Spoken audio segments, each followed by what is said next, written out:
Un médiateur ultra-orthodoxe nommé au sein de la police pour apaiser les tensions de la communauté. Le ministre de la Sécurité intérieure, Amir Ohana, prévoit de nommer prochainement l'inspecteur en chef à la retraite, Arik Yekuel. Il est le premier orthodoxe à atteindre ce rang au sein de la police israélienne. Il aura pour mission d'assurer la médiation entre ces communautés et la police et sera directement rattaché au cabinet du ministre.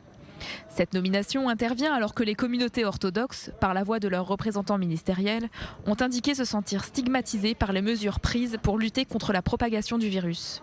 Le ministre de l'Intérieur, Aryeh Deri, lui-même président du parti orthodoxe Chass, et son homologue Yaakov Litzman, ministre de la Construction et du Logement, dénoncent une politique du deux poids deux mesures après la manifestation de grande ampleur à Tel Aviv.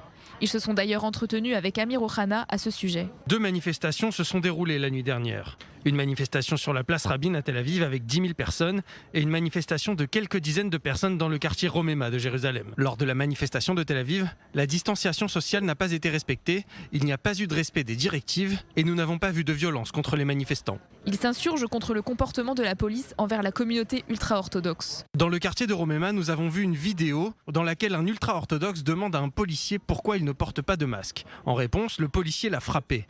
Il y a une violence délibérée de la police contre des manifestants ultra-orthodoxes. Le ministre Ohana était attentif, mais la violence a continué. En tant que représentant d'un parti ultra-orthodoxe au gouvernement, je ne peux accepter la violence brutale de la police contre les ultra-orthodoxes. Elle doit cesser immédiatement. Jeudi soir, les autorités israéliennes ont imposé un confinement local dans plusieurs quartiers de grandes villes israéliennes à majorité orthodoxe. Des manifestations ont alors été organisées pour protester contre ces décisions jugées injustes.